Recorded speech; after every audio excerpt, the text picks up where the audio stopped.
Hey Wit, so here I am in Cognero, and the first thing I'm going to do is create a new test. So I'm going to click create, and we will call this, oh, Trip just turned on the TV for you, thanks.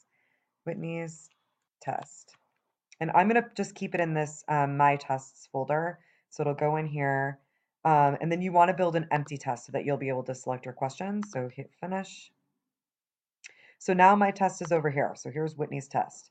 So now you're going to open up one of the test banks that whatever test bank your instructor wants. So let's just pick, sure, we'll do abnormal here. So let's say the instructor wants to test off of chapter 2 or chapter 3. All you do is you're going to take chapter 2 and drag it and drop it over to the white space. And now because I dragged chapter 2, I'm going to open and it brings over the entire every question for chapter 2.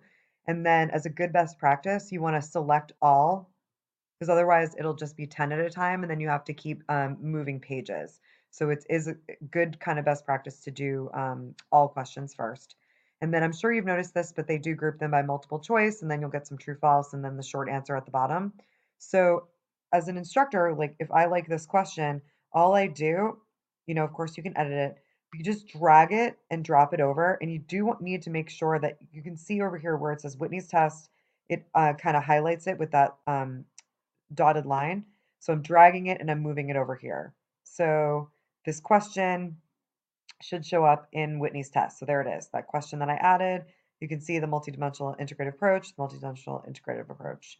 So this instructors will just keep adding questions from the test bank. They just keep moving it over and keep picking, adding the questions.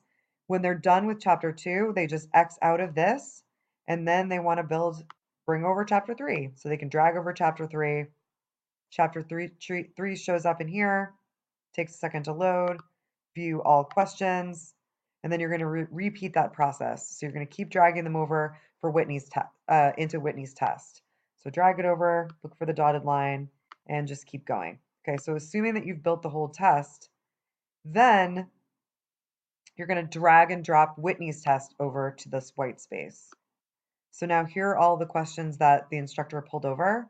I only picked 6, but you do want to make sure you select all so that instructor can see their entire test.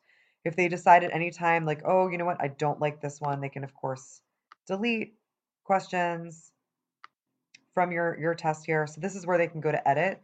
But now they're still sorted by chapter. So that's where you'll go to file and export it into one of the QTI for Canvas or whatever, or Word doc, or um, multiple versions for PDF, single version, etc. So and then they can scramble, edit the test, create some scramble right here. There we go, scramble. So I hope this helps. I think makes it much easier to create Cognero tests this way. But let me know if you have any questions or if you have a way that you find even better. Thanks.